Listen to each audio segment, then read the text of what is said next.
профессора Ханеграаффа, профессора Амстердамского университета, президента Европейского общества исследований западного эзотеризма. И тема первого нашего пленарного выступления – это роль гносиса в западном эзотеризме. Okay, ladies and gentlemen, I can just, yes, okay, it is a pleasure for me to have finally gotten a visa for traveling to Russia and to be able to join all of you at this conference of the ASEM, as I already said earlier, but I would like to repeat it once more. I would also like to use this occasion to thank Birgit Menzel for stepping in last year and reading my lecture at that time, when I could not make it to St. Petersburg. I have learned from her that I should try to speak slowly, which is not natural for me. I'm really trying. But if I go too fast, if somebody could tell me, please tell me. Okay? So I will do my best to speak slowly. My topic today is the role of Gnosis in Western esotericism. And the first point that I would like to make about this is, let me change something here, by the way, because it seems not wrong.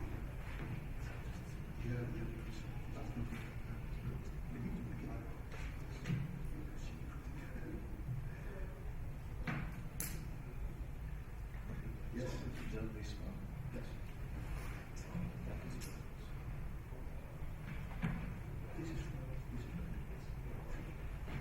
Okay, once again. My topic today is the role of Gnosis in Western esotericism, and the first point that I would like to make about it is a very simple one. In my view, Gnosis is an absolutely central key feature of Western esotericism, but in order to understand it, we must begin by detaching it from a too close and exclusive association with Gnosticism. Gnosis and Gnosticism are often treated as near synonyms, but I will distinguish sharply between the two terms.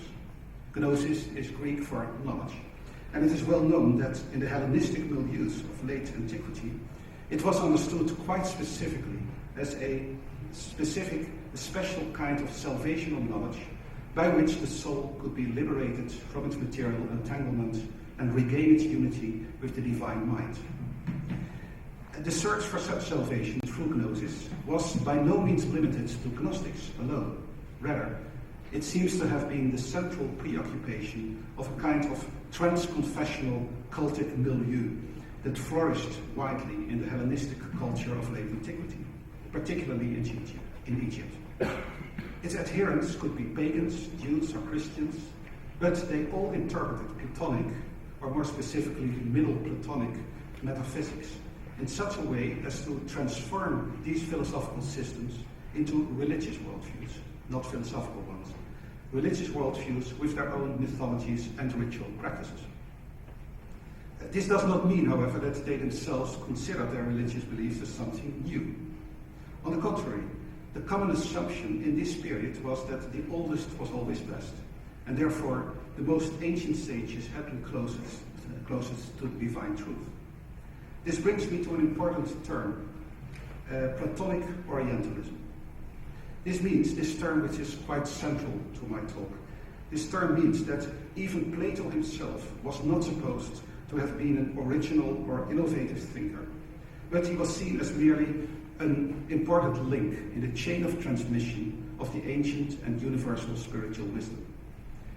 The origins of that tradition could be traced back, or so it was argued, to the most ancient peoples of the Orient and their legendary sages, notably Zoroaster in Persia, you see him on the top here, or Hermes Trismegistus in Egypt, you see him in the middle, but also a biblical figure such as Moses on the bottom. So these were various candidates for the most ancient source of wisdom. To distinguish these perspectives from strictly philosophical Platonism, I will be referring to them as Platonic Orientalism. That is, Platonism understood as religious wisdom coming from the Orient. For many decades, scholars have tended to discuss this entire milieu in rather denigrating terms. In the words of John Dillon, one of the main specialists of Middle Platonism, they were perceived as an underworld of Platonism, a murky area full of sub-philosophical phenomena. However, it is clear that we are in fact dealing here with religious phenomena that should not be judged by the yardstick of philosophical rationalism, but deserve to be taken seriously on their own terms. Traditional prejudices in this regard have slowly begun to vanish in recent scholarship, but what still remains is a tendency to focus more or less exclusively on philosophical and doctrinal matters, while downplaying or ignoring an important fact. When it comes to grasping the true mysteries of divinity, the sources of these currents never cease to emphasize the total inadequacy of discursive language. It's precisely this point that is crucial, in my opinion, to understanding what Gnosis is all about.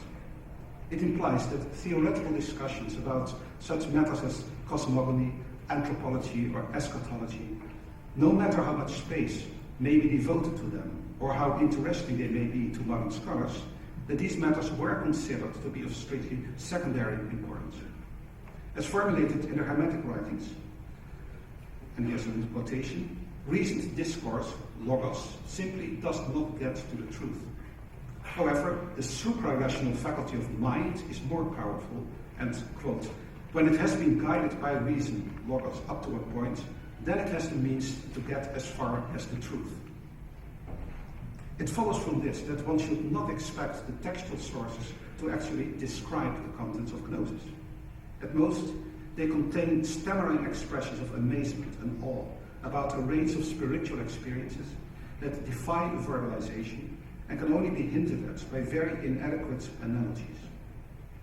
Consider this quotation from the Hermetic treatise of the 8th and the 9th. The pupil, Tat, has been initiated by Hermes into the highest sphere, and this is what he says. I see, yes, I see unspeakable depths. I also see a mind that moves the soul. By a holy ecstasy, I see him that moves me. You give me power, I see myself. I want to speak. Fear holds me back. I have found the beginning of the power above all powers, and who does not himself have a beginning? I see a fountain bubbling with life. I have seen. It is impossible to express this in words. So we do not get direct descriptions of Gnosis. Rather, we find idealized narratives in the sources of how it has been attained by exemplary seekers such as Hermes Trismegistus and his pupil Tat. These figures are depicted as going through a series of ecstatic or altered states of consciousness, which allow them to perceive progressively more exalted dimensions of reality beyond what is accessible to the five senses. The direct perception of such spiritual dimensions by means of higher senses that are equivalent but not identical to bodily hearing and sight, that is what Gnosis was all about. The knowledge attained in this manner was salvational for at least three reasons. Firstly, it is described as freely given from above, as a divine reward from the realms of light in response to the pupil's persistent efforts at transcending the realm of the senses and the human passions. Secondly, it is claimed that this knowledge provides direct and irrefutable evidence, not only of the fact that those realms of light really exist, but also that it is possible for the pupil to enter them as his true home. These realms of light are no longer something to believe in blindly, or merely to speculate and talk about. No, the pupil knows, for he has now seen and heard them himself. Thirdly, the light of the divine realms is believed to be identical to the seeker's own essential nature, and hence the process of return means a radical end to alienation from one's own divine essence. It is not just that the seeker returns to the spiritual light from whence he has come, but he discovers that he is that light. This idea of self-knowledge as knowledge of God has often been conveyed by the image of a divine spark that has been trapped in matter and is now liberated from it and reunited with its source. But I would like to emphasize that that is just one possible conceptualization, a Gnostic one. For example, to look at an Hermetic one, in the Hermetic poimandries, the same point is made in an entirely different manner, by a dramatic image of the visionary looking for a long time into Poimantri's eyes and realizing that he is looking at himself. Divine light looking at divine light. That is what it really says. The Hermetic writings may be seen as paradigmatic of what Gnosis must have meant in its original late Hellenistic context. However, the term Gnosis and its actual meaning came to be separated from one another in the later history of Western esotericism, as we will see in a minute. The possibility of gaining direct access to the realms of light by means of ecstatic states was inherent in the very nature of Platonic Orientalism, and therefore one should not be surprised to see it return in later developments of that same tradition, either or not with reference to the term Gnosis. An excellent example is the Islamic esotericism of the 12th century mystic Surawardi, who writes the following in his Hikmat al-Ishraq, the philosophy of illumination. So here comes the quote. That there are dominating lights, that the creator of all is a light, that the archetypes are among the dominating lights. The pure souls have often beheld this to be so, when they have detached themselves from their bodily temples. Whoso questions the truth of this, let him engage in mystical disciplines and service to those visionaries, that perchance he will, as one dazzled by the thunderbolt, see the lights blazing in the kingdom of power, and will witness the heavenly essences and lights that Hermes and Plato beheld. So the point is, you can talk with philosophy whatever you want, but you have to engage in mystical disciplines and detach yourself from your body, and then you can directly perceive those lights. In the Latin West, this tradition was eclipsed for many centuries. The Platonic and Hermetic writings that were known during the Middle Ages were mainly concerned with philosophical and cosmological problems, not with spiritual illumination through Gnosis. And even the Renaissance revival of Platonic Orientalism since the 15th century did not initially lead to anything like a rehabilitation of Gnosis, contrary to what is often assumed. The term Gnosis was simply associated much too strongly with the Gnostic heresies at that time to be used as a positive category. In this regard, it is important to realize that in his epoch-making translation of Corpus Hermeticum 1 to 14, the Pimander, Marsilio Ficino himself completely overlooked the special connotations of Gnosis and its cognates. He simply used the standard Latin term for knowledge, cognitio, and he does not seem to have realized that it had a much more specific meaning of salvational knowledge. In short, the term Gnosis and its original connotations simply did not register on the screen of Renaissance Platonism and Hermetism at the time of Ficino himself. Of course, there's something strange about this fact.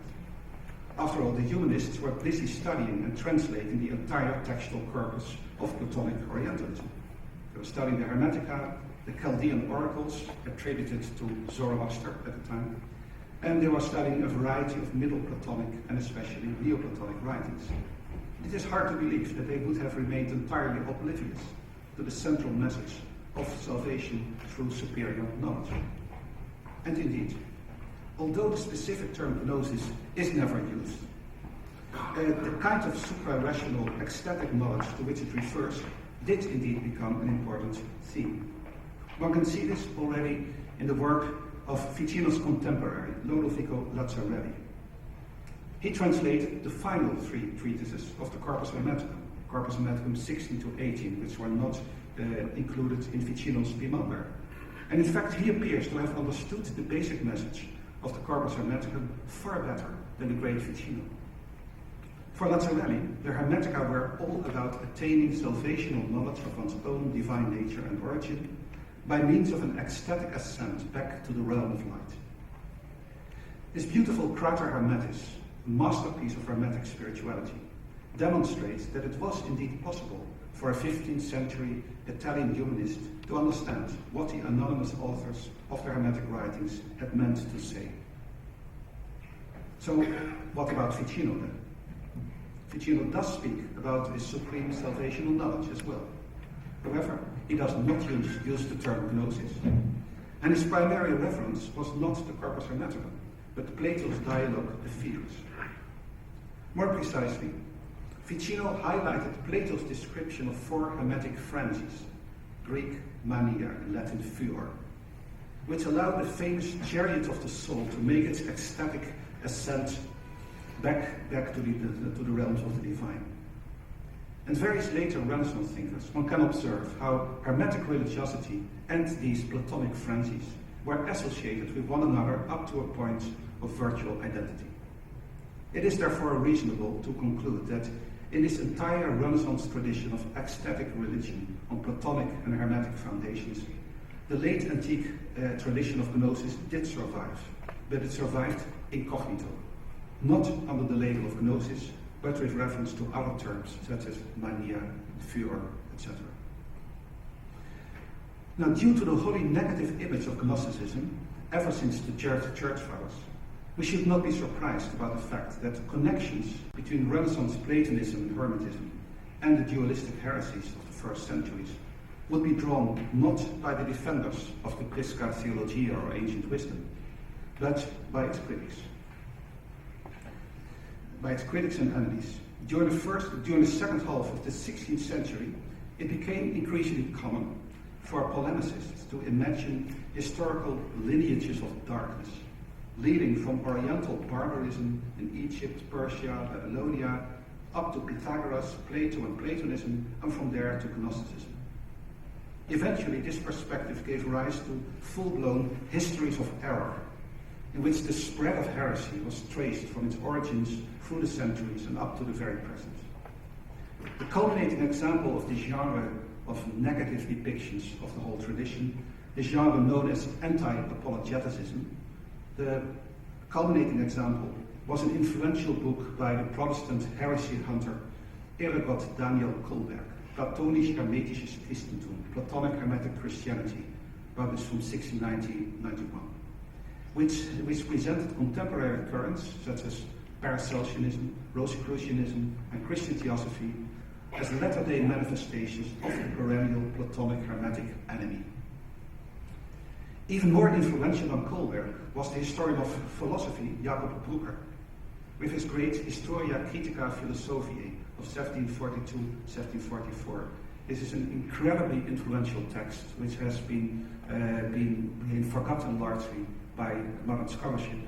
But when people were thinking about the history of philosophy in the 18th and the first half of the 19th century, Brucker was the constant reference. And so this is a very influential author. Now again, in Jacob Brucker's work, the Platonic Hermetic tradition was described here in great detail, but also in very dismissive terms, as the superstitious shadow of true philosophy. Now the virtual founder of this entire genre of anti-apologetic polemics against Platonism and Hermetism was an earlier historian of philosophy, another largely forgotten person, Jacob Thomasius. And it is interesting to see that he actually discussed the notion of Gnosis much more explicitly than his successors.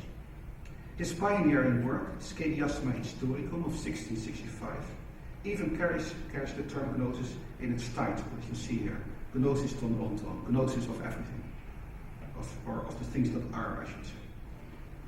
For the Protestant Thomasius, Gnosis was a core element of heresy.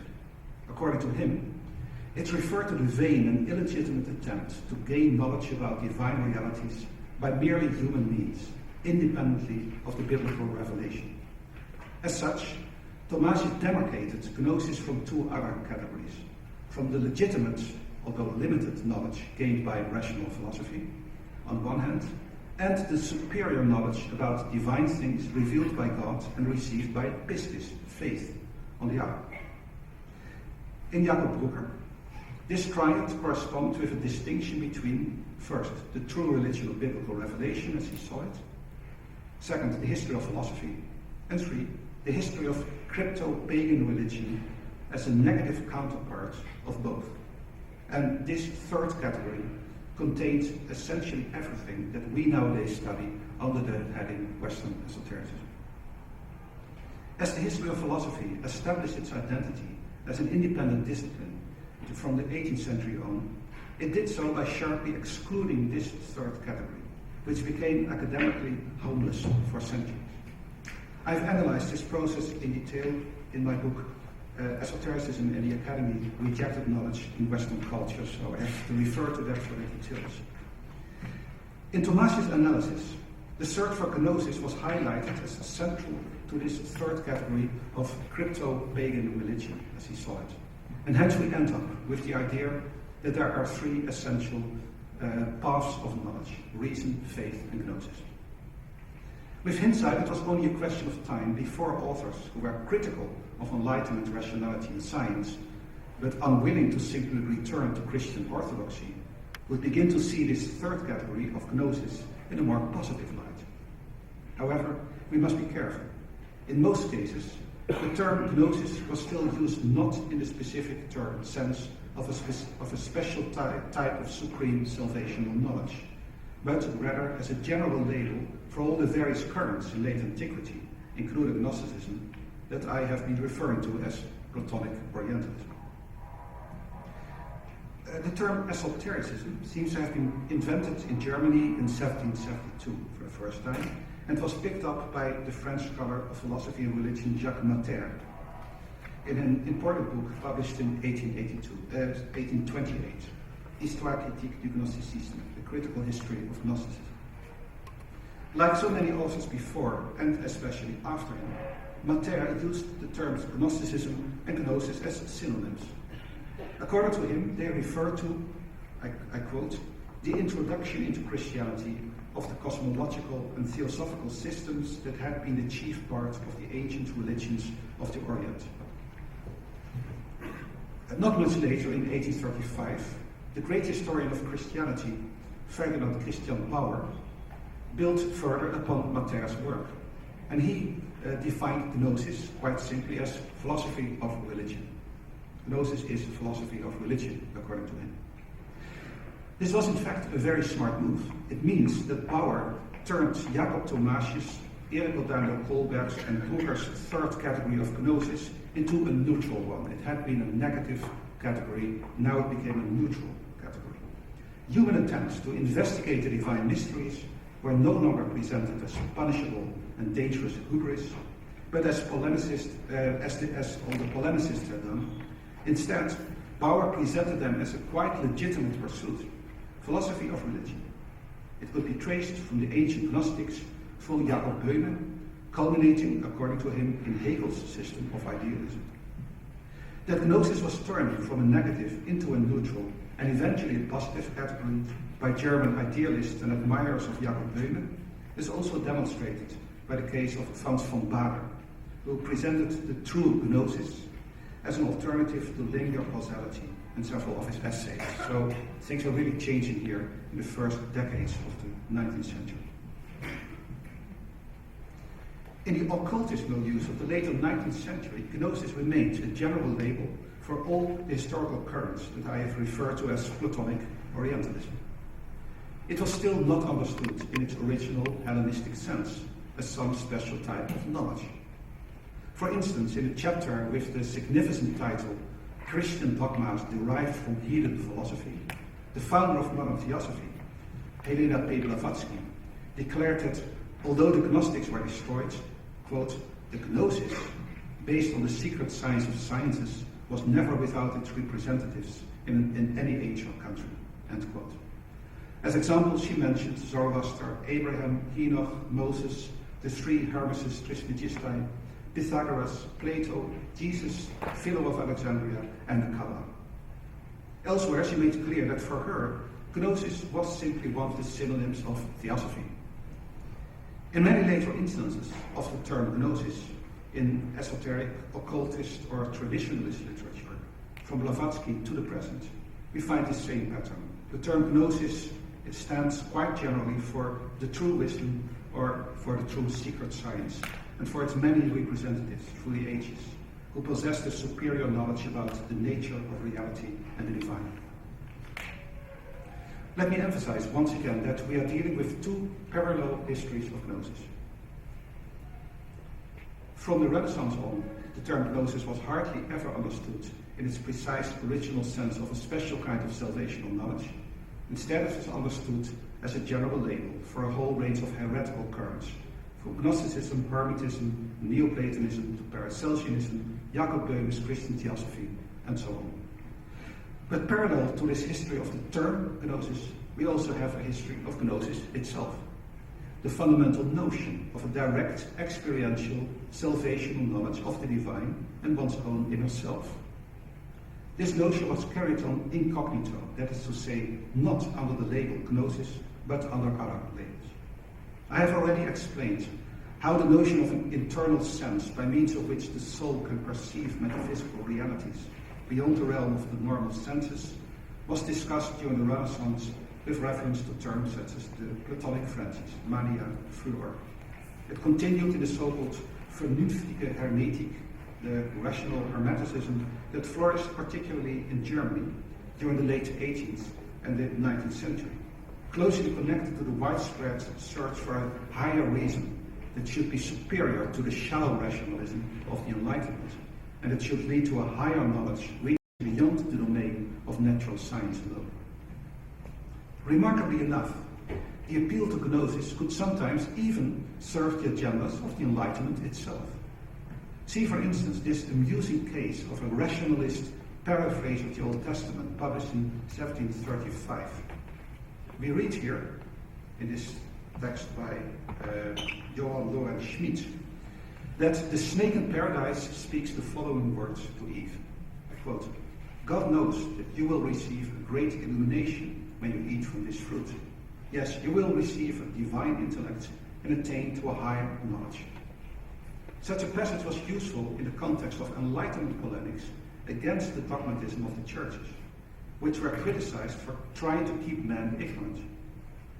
But at the same time, it implied a criticism of rationalist dogmatism as well. It suggested that the limitations of the merely human intellect could be transcended in the attainment of a superior and divine knowledge. Thus, even though the term Gnosis is not used here, we are in fact dealing with yet another example of a positive reversal of the reason, faith, Gnosis triad that had been introduced by Jacob Thomasius. Just as in late antiquity, the attainment of higher knowledge as an alternative to strict rationalism and blind faith still appear to require some kind of ecstatic or altered state of consciousness, some change of consciousness. In a large article on the Corpus Hermeticum in the treatise of the 8th and the 9th, I have argued in detail, and I cannot possibly repeat the argument here, that the original Hermetic movement was based upon the idea of a gradual and systematic initiation into ever higher state of consciousness, beyond faith and rationality, and culminating in a direct ecstatic vision of divinity. And I've emphasized there that such an ecstatic ascent required the careful cultivation of both spiritual and bodily techniques for altering or exalting human consciousness. In the late 18th century, and continuing through the 19th, the novel techniques discovered by Franz Anton Mesmer and his successors now appear to make it possible in this period to induce very similar conditions of artificial sleep or trance, during which many so-called somnambules were claiming spectacular visions of invisible spiritual realms and their inhabitants. In the post-Kantian era, such experiences were often interpreted as proof that Kant's categories of time, space, and causality could in fact be transcended, contrary, of course, to what Kant himself had claimed. In other words, through the techniques of mesmeric somnambulism, it should be possible, so it was argued, to gain direct access to the noumenal realm of spirit. In such a manner, one could gain direct experiential knowledge of the metaphysical reality from whence the human soul had come and to which it would return. In the same mesmerist context, the implicit and often explicit polemics against enlightenment could lead to fascinating mutations of the light versus darkness metaphor. We've seen that so far the sphere that we should attain to with Gnosis is described as a light. But Gotthild Heinrich von Schubert, a key author in this context of romantic mesmerism, conceptualized the spiritual realms as the night side of nature. Paradoxically, he argued, It was precisely the dark inner realms of dream and sleep, code word for mesmeric trance, that one could find immediate spiritual illumination. And precisely such spiritual illumination was being obscured by the superficial daytime consciousness of the so-called enlightenment. So the enlightenment obscures. So everything is turned around here. Moreover, just as in the context of late antiquity, the knowledge gained in such entranced illuminations could not be adequately expressed in normal discursive language, such as that of science or philosophy. It could only be experienced directly, or at best, it might be conveyed indirectly and quite vaguely by means of symbols and images, hieroglyphic inner languages, or the of the soul, or numerical abstractions.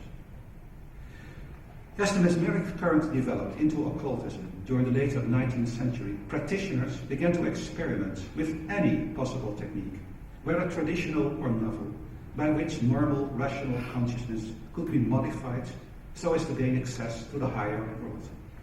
For example, one reads in the early occultist classic Ghostland of 1876 that trance states, and I quote, could be induced sometimes by drugs, vapors, and aromal essences, sometimes by spells through music, instantly staring into crystals, the eyes of snakes, running water, or other glittering substances, occasionally by intoxications caused by dancing, spinning around, or distracting clamors.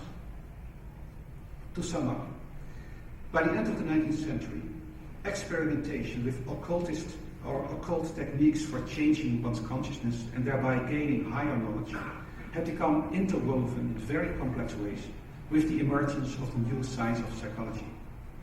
And the result was a psychologization of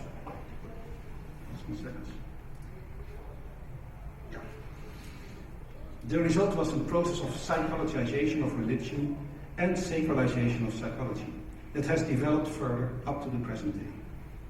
At the same time, the various manifestations of Platonic Orientalism in late antiquity have become a major focus of scholarly research, particularly in the context of the so-called Religionsgeschichtliche Schule, the history of religion school.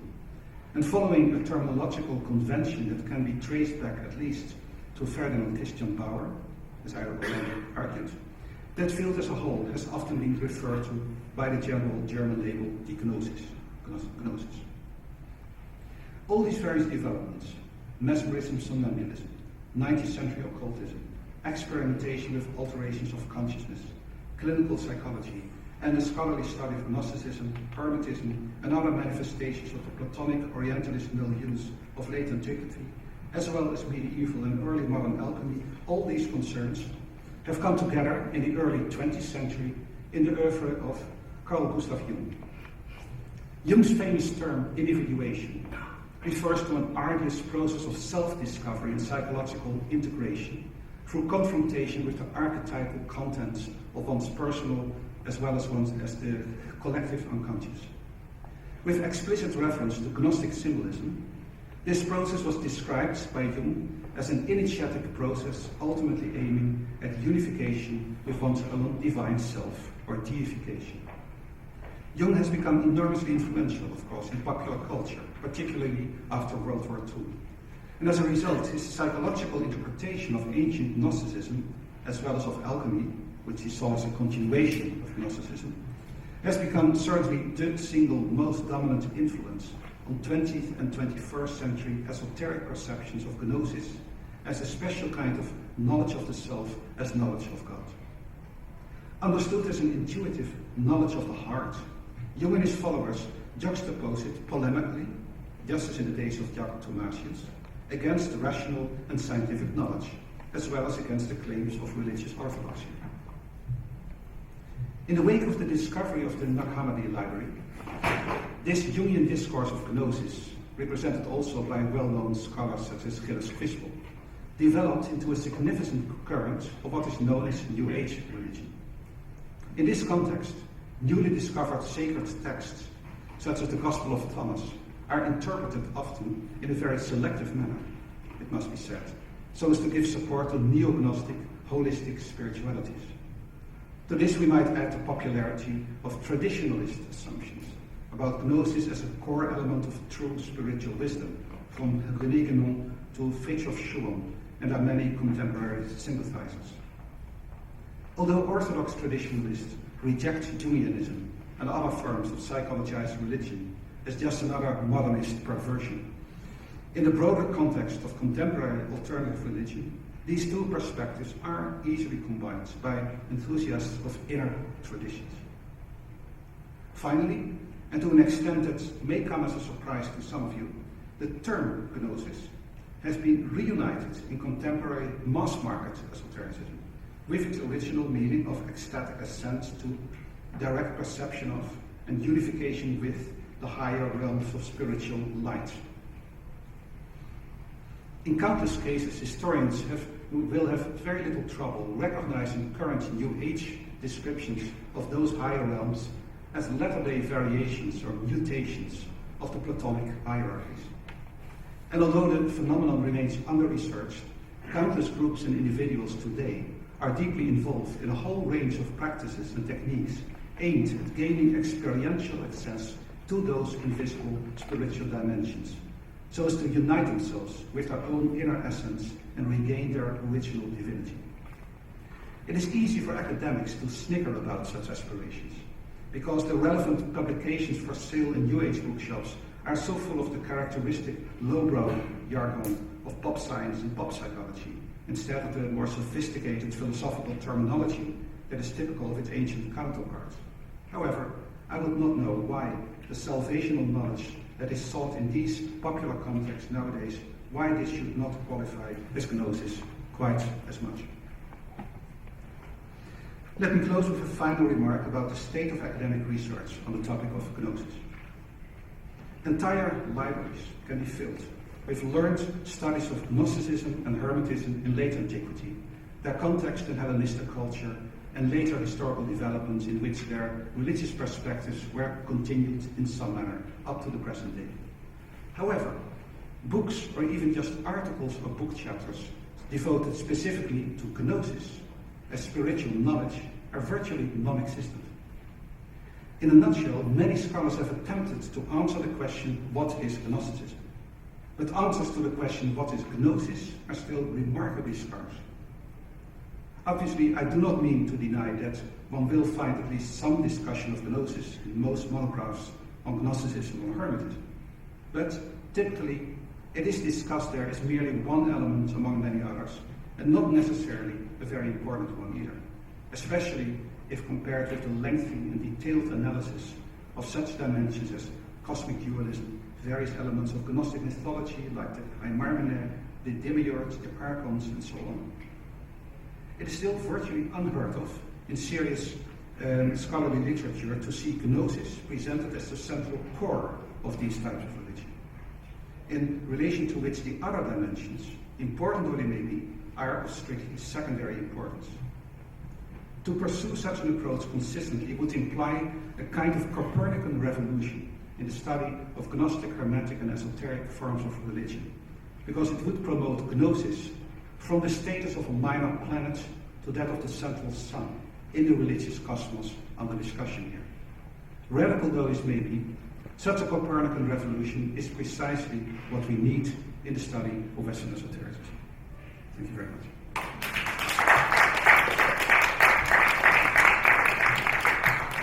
Спасибо большое за замечательно подробный и крайне интересный доклад. Пожалуйста, у нас есть возможность задать профессору Ханеграаффу вопросы. Сначала вопросы, потом, может быть, короткие комментарии, если у кого-то есть такое желание сделать. Пожалуйста, есть вопросы? Дорогой профессор, благодарю вас за прекрасный доклад и хочу задать вам следующий вопрос. Как соотносится представленная вами идея гнозиса со столь драгоценной для нынешней теологии и философии проблемой общения человека с другим человеком в повседневном опыте, как одной из важнейших предпосылок мистического и духовного роста? Спасибо.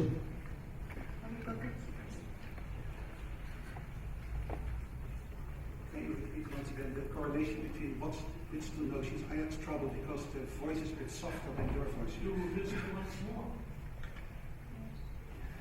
The question was, how is your idea of Gnosis or response to such an important topic in communication? General communication. And mystical communication. Mystical communication. Oh, well, the point about, let me put it this way.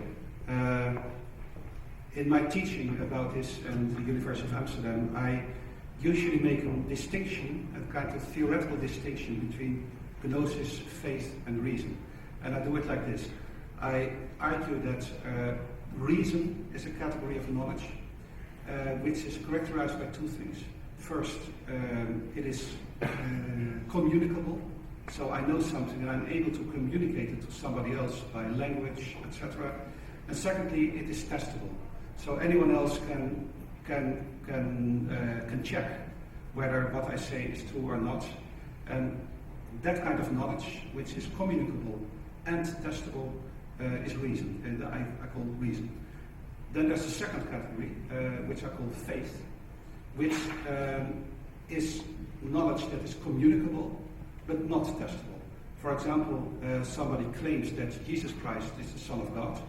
That is something that I can tell somebody else and you can understand what I say, but an outsider has no way of testing whether this is true or not, because how do you find out? Excuse me, slow down a little. Okay. Should I start again? Or? No, that's okay. Okay. Okay, thank you. Now, gnosis, then, as the third category, is characterized by its kind of knowledge that is neither communicable nor testable. So, with reason you have plus plus, communicable, testable. Faith is plus minus, communicable, not testable. And gnosis is not communicable and not testable. So the only possibility, and you'll hear this again and again, is that one person is talking to another. This person has had a very impressive experience of gnosis, which has taught him or her his true nature and the nature of his relation to God and so on. And they will typically say, in order to know what I'm saying, you will have to experience it for yourself. So communication is ultimately not possible. All that you can say is you have to have the experience, and otherwise I'm unable to explain to you what gnosis is. So I think that in interpersonal communication, people can talk about gnosis when both of them have had similar experience. They can recognize it from one another, but they are not able to convey the knowledge to someone else directly. The only way of getting that knowledge is by direct experience. Is that an answer to the question? Yeah. Thank you. Пожалуйста, только к микрофону подойдите, пожалуйста. Von Schubert, you mentioned something about his study. I was wondering, did you say that he compared the two senses of enlightenment in the sense of gnosis and enlightenment in the sense of sort of an anti-gnosis where you emphasize reason? Did he directly compare those two ideas? No, it wasn't that. What I mainly wanted to say here was that in Schubert you see this very interesting reversal of the whole talk about light and darkness. Because the Enlightenment says, of course, well, they're bringing enlightenment. Superstition is darkness, and the enlightenment reason is enlightenment. Schubert turns it around, and he says that the so-called enlightenment of the rationalist is actually darkness. And in order to find real illumination, you find it in the realms that are seen as dark, and the realms that we would nowadays describe as the unconscious. So the real light is to be found in the darkness, and in the places where light supposedly is to be found, you only find the darkness of unreason, of superstition, of prejudice, and so on. What's it? Is this what you mean? Так, пожалуйста, еще один вопрос, пожалуйста. Если вам не трудно, кто-нибудь принесите Я микрофон. могу сначала Нет, нет, нет, вас не... по-английски, потом по-английски. Так, можно, да? Синхрониться не надо. I will ask my question in English first and then in Russian. Thank you. My question is, how do you use the term Orientalism?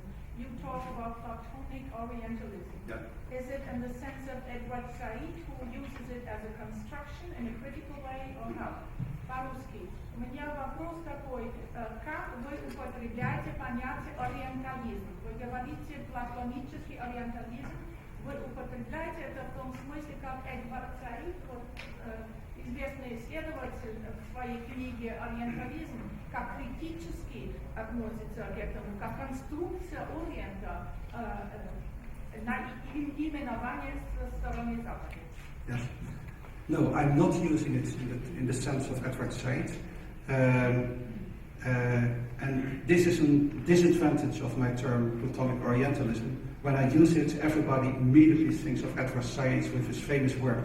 I think that the term Orientalism has been hijacked by the Saidian and post-Saidian discourse, unfortunately, because it's impossible nowadays to use it without being reminded of him, and you're quite right to do so. But I do think that we have to see the whole debate that Said started. I think we have to see it in a broader context. You have Orientalism as a much more complex phenomenon in Western culture, and you have certain specific 19th century developments and in the colonialist context, which are central to Said's work. But I would say that in order to make progress in the debate about Said, we should actually look much more closely, much more than he himself did, to the whole history of how the Orient has been categorized not only as a category of negative otherness, as in colonialism, the depraved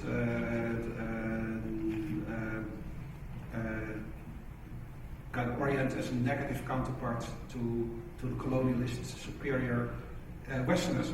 At the same time, there is, of course, this history of a very positive understanding of the Orient as a source of wisdom. And I think that this is an understanding that goes back to antiquity. And it has been completely lost sight of in the whole debate that started with science. So I think we have to restart this debate. And we have to see science as only one chapter in a much bigger story. Is that an answer to it? Yeah. Спасибо большое. Я думаю, последний вопрос, пожалуйста. Скажите, пожалуйста, различаете ли вы гнозис в учении Блаватской и в теософском учении западной теософии, которая идет от Амония Сакаса? Well, I see Blavatsky's theosophy as a very interesting 19th century movement of innovation. Of course, Blavatsky herself would claim that she is representing the wisdom of the ages, the ancient wisdom. I think that from a historical point of view, this is questionable. She's referring constantly to ancient traditions, but she is reinterpreting them very clearly from a 19th century perspective. For her, she is dealing with the battle against, on the one hand, dogmatic religion, on the other hand, dogmatic positivist science, and she sees the wisdom of the ages of theosophy as an alternative to both. But I think that in the whole way that she talks about these currents, she's so heavily influenced by typically 19th century currents of thought that what she actually came up with was not so much a restatement of the ancient wisdom, but rather a new creation of a new understanding of this ancient wisdom, which is very much new. So I see Blavatsky as one of the most important innovators in the study of Western esotericism in the 19th century. She has changed the game, so to speak, in a very important manner. But I would be cautious about her own claims that what she says is say identical, so to speak, to what the ancient wisdom said.